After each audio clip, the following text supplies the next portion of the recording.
generic media shows. Four white guys are moving to the top of online sports entertainment. Follow them on their epic quest. You're watching AHL Overdrive. Hey guys, welcome to AHL Overdrive. This is episode 4. With me today, I do have Vadi. He does not have his mic on, but there's Vadi. Hello.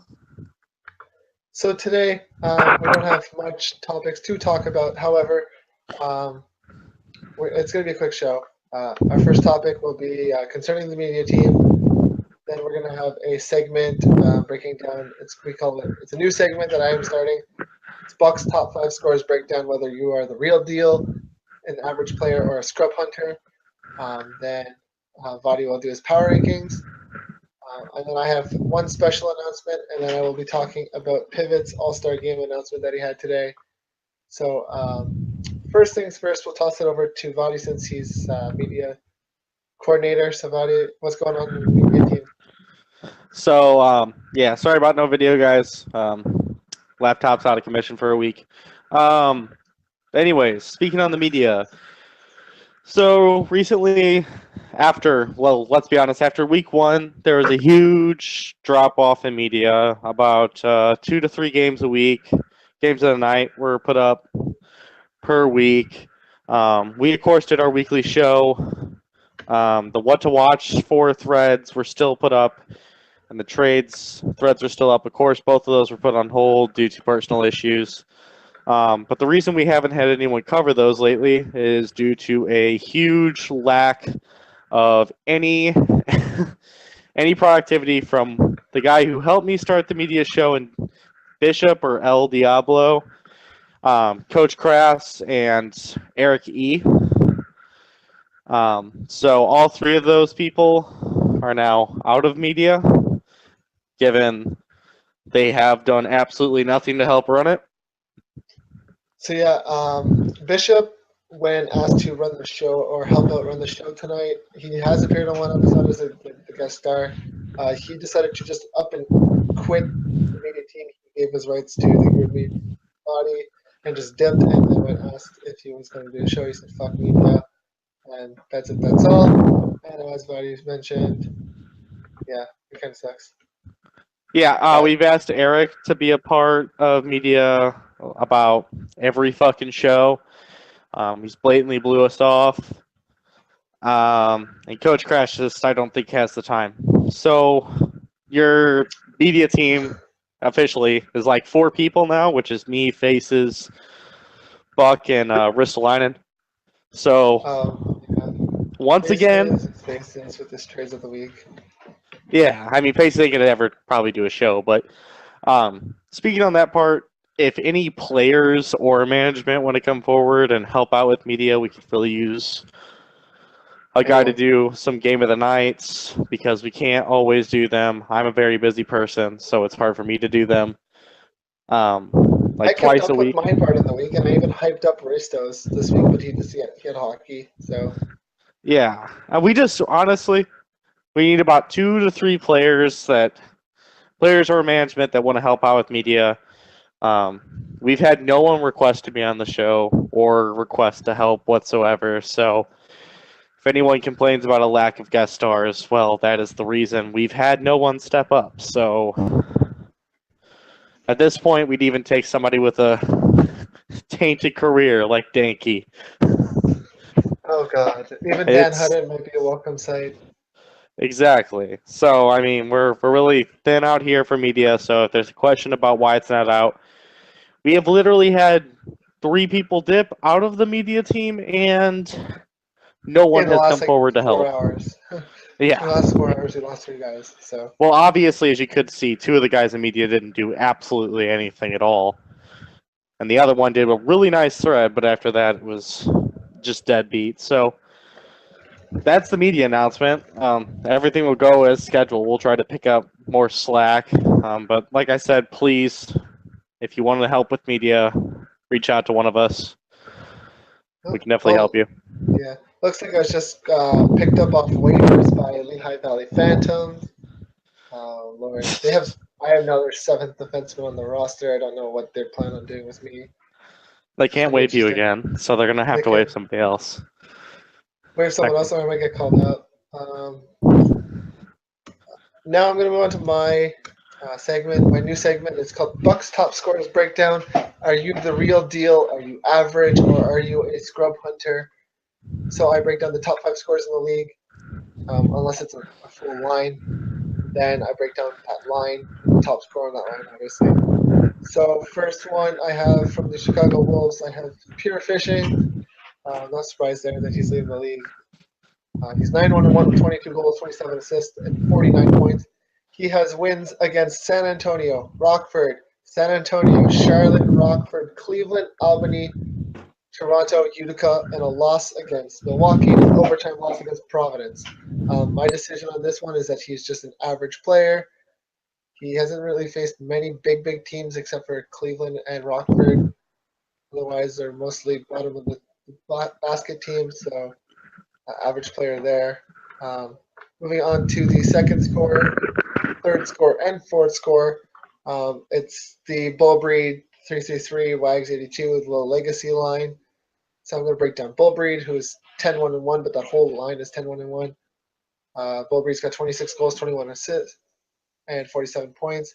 That line has wins against Iowa, Grand Rapids, Chicago, Wilkes-Barre, Scranton, Providence, Grand Rapids again, Charlotte, Rochester, San Antonio, and St. John's, with one loss against Chicago and an overtime loss against Bridgeport.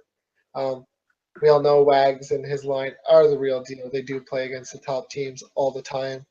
Wags does like to say he sucks, but as the stats show, with all of them having 45, 46, and 47 points, they are the real deal. So good on them for keeping that up this season. Again, moving on to the fifth place scorer in the league from the San Diego Gulls, I have Prodigy X8. That's Body's teammate. He's 11-1 with 20 goals, 24 assists, 44 points, with wins against Stockton, San Antonio, Bakersfield, Utica, Toronto, San Jose, Stockton, Bakersfield again, Hershey, Lehigh Valley, and Chicago, with one loss against Cleveland. Prodigy is the real deal. I played with him. He's very good, and very good player. Spotty plays him against all the top lines, and top teams. So it's no surprise that even though he's playing them, he is at the top. Moving on to the sixth place scorer, number 4 on my list is Martin Scores Easy, also from Cleveland. He's 8-3-1, 17 goals, 26 assists, 43 points. Wins against Tucson, Rockford, Springfield, Manitoba, Bakersfield, Milwaukee, Utica, and Syracuse, with a loss in overtime against Manitoba and 3 regulation losses against Hartford, Lehigh Valley, and Texas. My decision on Martin is he's an average player. The only real challenging team I've seen him play against so far is Rockford and maybe Manitoba twice, and possibly even Hartford for a honorable mention there. A lot of these teams are below 500, so it's just fair to say that he is an average to almost scrub hunter. Moving on to my last player. I have Mr. O-Rock on YouTube from the Binghamton Senators, who is 10-2. It's his first season in the AHL. He's got 16 goals, 26 assists, and 42 points, with wins against Utica, Rochester, Texas, San Antonio, Rochester a second time, Syracuse, Hartford, Cleveland, Chicago, and Iowa, with losses against Bridgeport and Lehigh Valley. I would say that he is the real deal just for the fact that he has beaten Syracuse, Hartford, Cleveland, Chicago, and Iowa in his last 5 wins, although he has lost to Bridgeport, which says a lot, but that could have been early in the season. I do not remember when that game was.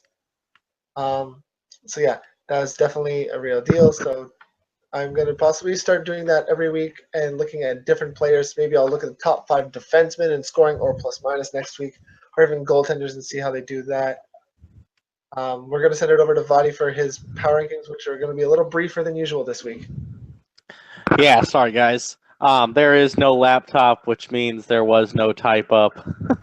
So it'll be brief, maybe a little tidbit of information or comments about the teams I'll put in the top 10. My top of the power rankings. So as per usual, we're going to do 4 for the Eastern Conference and 4 for the Western Conference, and then we will do a bottom four for the entire league in itself. So, starting off with the Eastern Conference, my number one team of the week is the Binghamton Senators, who this week, well, in their last 10, have gone 8-0-2. They shot up past Syracuse and St. John's and have overtaken the Eastern North Division. They're led by Braden X. Holtby and Larkin X19, and their points leader is, as previously mentioned, O-Rock on YouTube, and their goaltender, I believe this season who is starting, is Fisty Snake. My number two team in the Eastern Conference is none other than the Hershey Bears. Once again, 26-8-2 this season. Their last 10, they went 8-2. They have 54 points and lead the Eastern Atlantic. They are led by Mike Shea 19 and Brassard X 16, and their, I think, recently named second AGM, Gabella, who is leading the team in points. And they're defensively led by the plus-minus leader in the AHL currently, Leaf Ender, and their goalie is Barcode, I believe. Yes. Yes. So, a very good team. Once again, going above a 7-3 record in their last 10. The number three team this week in the Eastern Conference is the Lehigh Valley Phantoms, Buck's new team. They are 21-13-2 on the season with 44 points, second place in the Eastern Atlantic. They went 7-3 this in their last 10. They are led by Horvat 53 and the Danimal. I believe their leading scorer is Schizostone. Yep. Hold on, I'm looking. Schizostone and his line mate Nikki W are their top line, I believe, this season. Their goaltending has been outstanding. They are led by Codester, who has played 15 other games, got 10 wins and 5 losses. He was a big help this season, as well as recently acquired Viva La Rangers. Ooh, my boy. Who was there? Yeah, he was on last week. The number 4 team this week in the Eastern Conference is the Providence Bruins, who went 6-3-1 in their last 10. Their season record is 20-13-3. They are third in the Eastern Atlantic. They are led by their GM, Big Mo QC, I believe, is their actual acting GM, and their AGMs, Gumba and Outlast. Their point leader for their team is Axe Murder 29, who plays on a line with Shorty X Loose and Jude Lapolsky. And they are led net by BR Young Gun. The top 4 teams in the Western Conference now. The number 1 team in the Western Conference this week is the 9-0 undefeated this week Rockford Ice Hogs, who this season have gone 26-9-1, and on their last 10 are 9-1. They're second in the Western Central behind Iowa. They are led by Duganator and Fourth Line Worthy as their GMs, and they are led in points by, I believe, their GM, I'm Fourth Line Worthy. Their goaltenders are BS Pain Train 19, who is rocking an 11-3 record with a 2.53 and 80 save percentage, and Captain Turtle, who has not fared as well. The number 2 team this week is the San Diego Gulls, which is my team. We are led in points by Prodigy X8 and Jay the Neon Blood, and our 2 goalies who have backstopped us to many wins are Brown 31 and Lanes X 57. The number 3 team in the Western Conference this week is the, hold on, I have it written down, the San Antonio Rampage, who in their last 10 are 7-2-1. They're second in the Western Pacific behind the San Diego Gulls with a season record of 20-15-1. They are led by I'm Naked Kiss Me as their AGM. Their AGM. Augie is their second AGM, and the 7th Defense is their GM. They are led in points by Coates and El Cav L. Their goaltender that has led the way for them is Felicimo, who has 12 wins, 8 losses, and a 3.6 goals against with a 74 save percentage. All right. And the number 4 team this week in the Western Conference is, surprisingly, a team I don't think I've ever had in the power rankings on the positive side, at least, the Milwaukee Admirals, who are 6-3-1 in their last 10. They have a season record of 17-17-2. They're 6th place in the very, very tough Western Central Division. They are led by their GM I Need to Boo and their AGM Kuzner. And their second AGM now, it's King JD. He was just recently named after Chivs left for the Kings.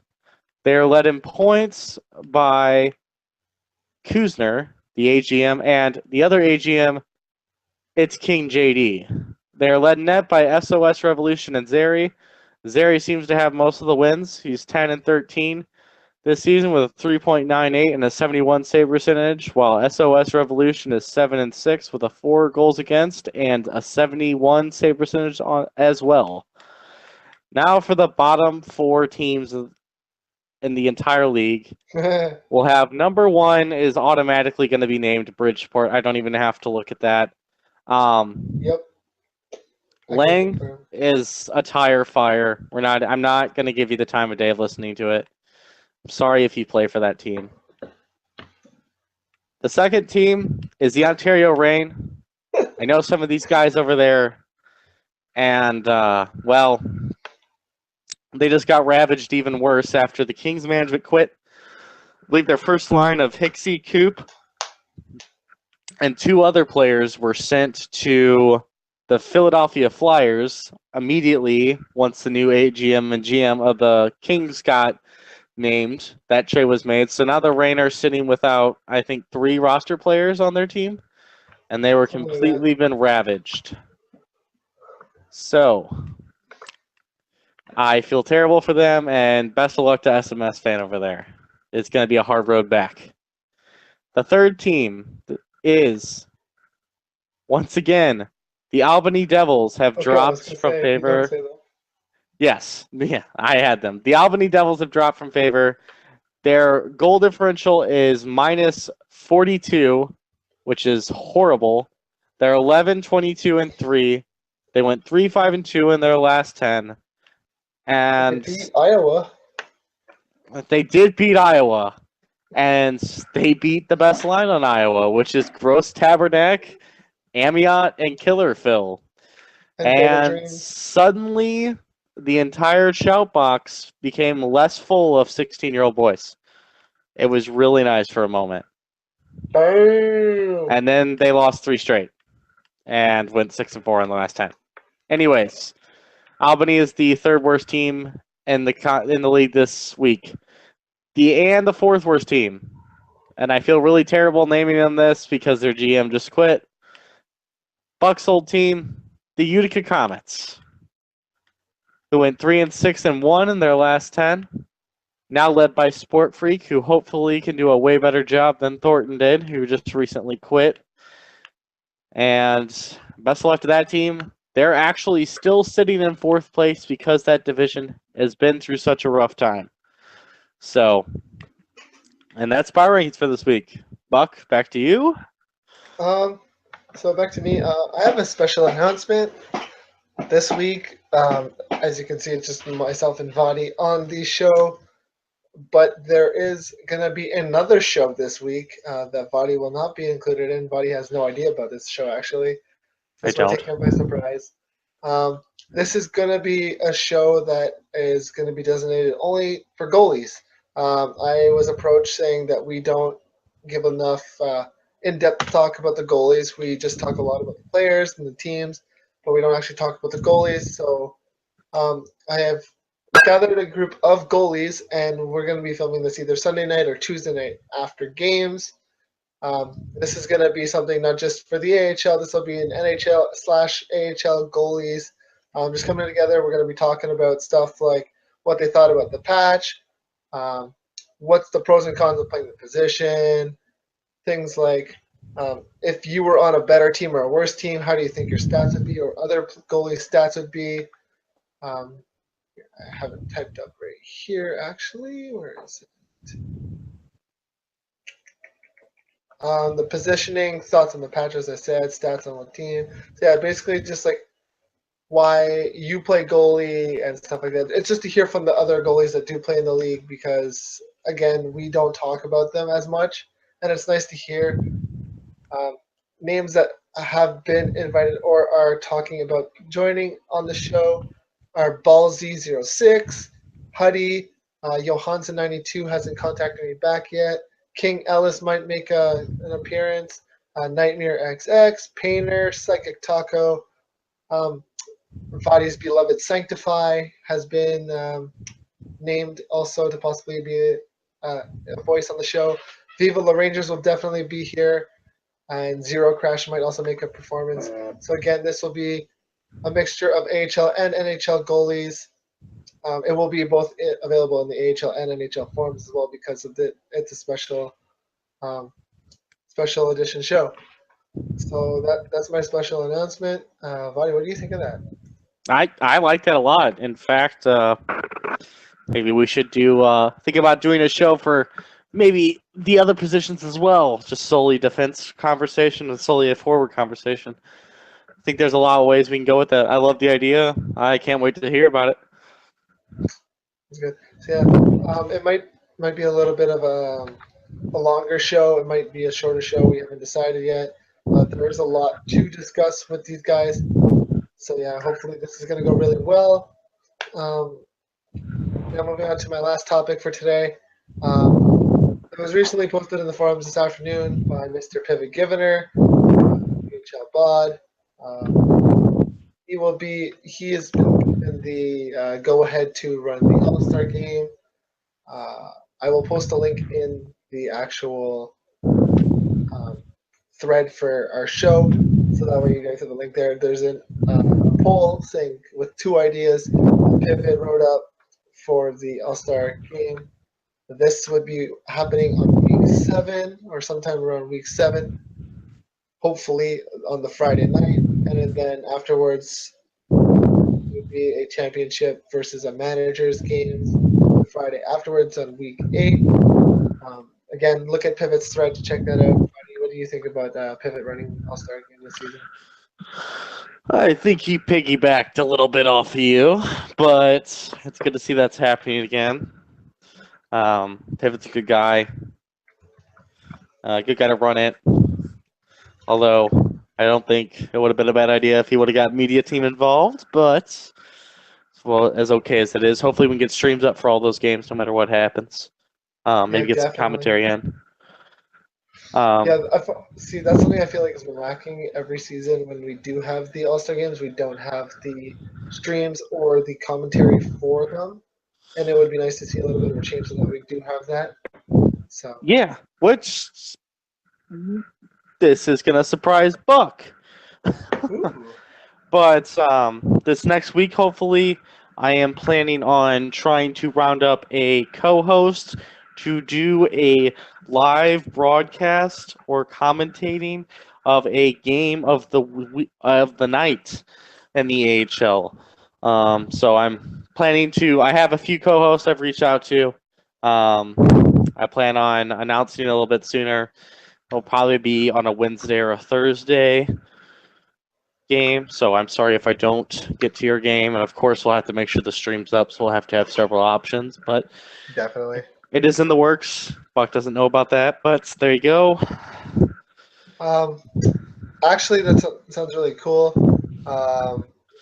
because I have noticed the LGPSN AHL has actually on Thursday nights they have their game of the night where they always do like a promo for early in the afternoon for like the teams. It's on like the LG YouTube page.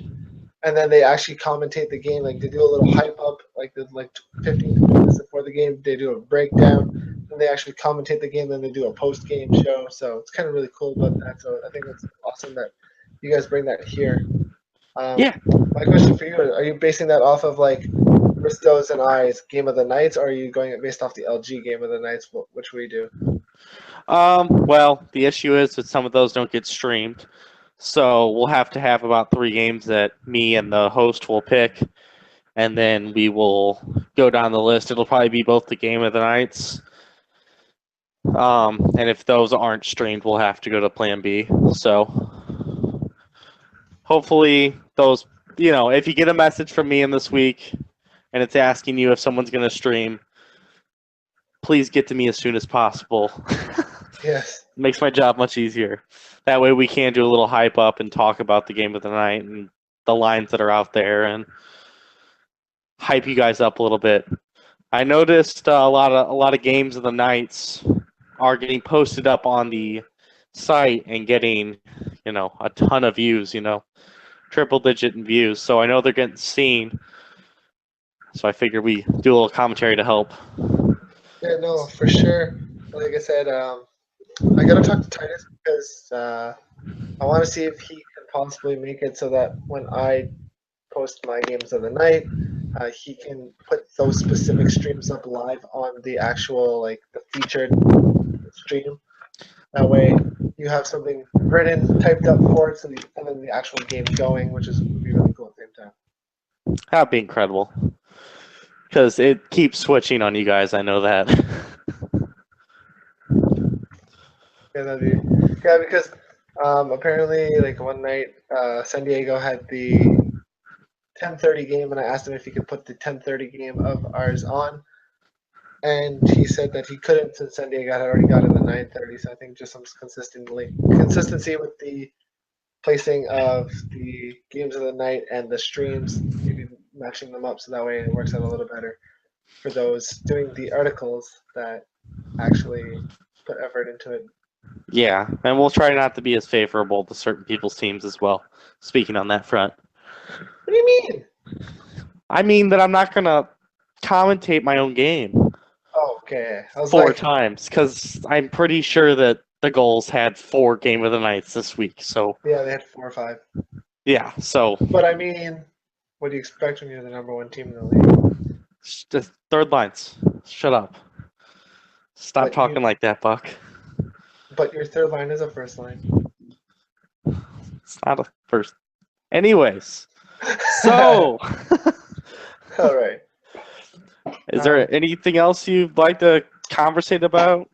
I would like to give a shout out to Schizo Stone because he says that I am his new teammate and he would like a shout out. So shout out to Schizo Stone.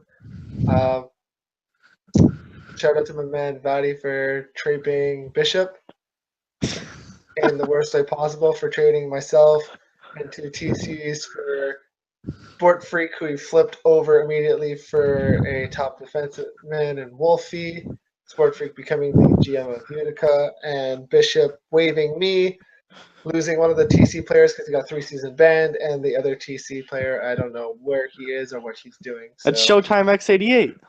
I know he's my buddy. I don't know what CJ's up to, but I think he's just chilling in the sea.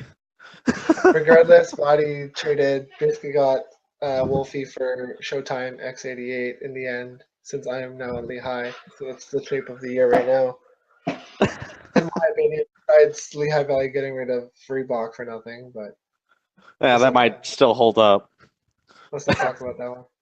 Otherwise, I got nothing else. Body. Few things. I'd like to shout out Pivot for doing the All-Star game. Good thing getting ahead of it. Let us know if you need any help running it. Even though our plate's full, I'm sure we can add a little bit more. Shout out to the remaining people on the media team. Because we only have 4 now. And everyone that keeps, chugging along the media content, like Buck and Risto. And Faces will be having his trades thread out this week. So A mega trades, 2 weeks worth. yeah. So give him time. It should guys. be. Give him time. Should be He's fucking been huge. concerned. Like I said, we do need help with media. Preferably about 2 or 3 guys would be awesome to fill in some of the weaker points that we don't currently have, covered. Of course, we will help and guide you through. Risto is brand new to media pretty much too down here, and we've kind of helped him and Exactly. assisted him with anything he needs help with. So we're always here. If you have any interest or just want to try it for a week, let us know. Oh, for sure. If you want to be a guest on the show, let us know. Because me and my dull ass voice, even though you can't see me vaping, and Buck's beautiful face, And my monotone voice and stats. Yes, and our stats-driven show will be more fun if someone comes on, like as you saw with Viva last week, even though we had to cut half of Viva out. Yeah, so I don't know if you guys were aware, Viva was extremely drunk, and he went on a ramble for 45 minutes straight last week. And in editing, I had to cut out 22 straight minutes of Viva just talking, with Vadi and I just adding maybe like, yeah, and okay, and just like one-liners or like 2-3 words at a time, every like 2-3 minutes. Like Viva just went on a tangent. Viva is a great guy, but man, when he's tanked, he's tanked. Yeah, it was interesting. It wasn't as bad as Darcy though, so. No, it wasn't anything bad. It was just repeating himself a lot. Over and over and over. But as previously mentioned, we need help. I mean, if you guys want the show to be a little bit, more surprise and fun, I mean, we could definitely use a new guest star every week. So, I mean, it's week 5 coming up. We got 4 more weeks plus every week of playoffs. So we could definitely line up about 10 to 12 guests if you guys are interested. So, and remember, there's going to be quite a few guests already in my special show this week. I hope you guys look forward to seeing that. It is always interesting to listen to a goalie's take on the game, because they all use different camera angles. They all use different game control styles. Some use alternate, some use default. So just hearing their input is going to be really cool to have on the website. And I think it'll benefit the AHL just to hear what they have to say. And then, as Vadi said, we might move on to other positions like defense and forwards to hear what they got to say. Although we do get a lot of forward talk. Oh, I don't think defense gets enough. And our ghost check, and our ghost deeks, and ghost poke checks, and ghost trips. Super poke. Yep. Otherwise, check us out in the AHL forums. Again, all the media shows are going to be on my SoundCloud, on my personal YouTube, and I will have you guys links for Pivot's All-Star Game in the thread for the show, as well as again hooking you guys up with the regular media this week with Faces Mega Trapes. Unfortunately, Risto will not be able to do his what to watch for this week, but he'll be doing it next week. 2 weeks worth again, and then I'll be taking over games of the week, hopefully for the whole week this week, since I actually have time. And Vadi will be jumping in wherever he needs to jump in as can be. Yep. Otherwise, I hope you guys have a great night, and thank you for listening to LGAHL Overdrive episode 4. We will catch you guys later on this week for the goalie special edition, and we will catch you guys next week for episode 5.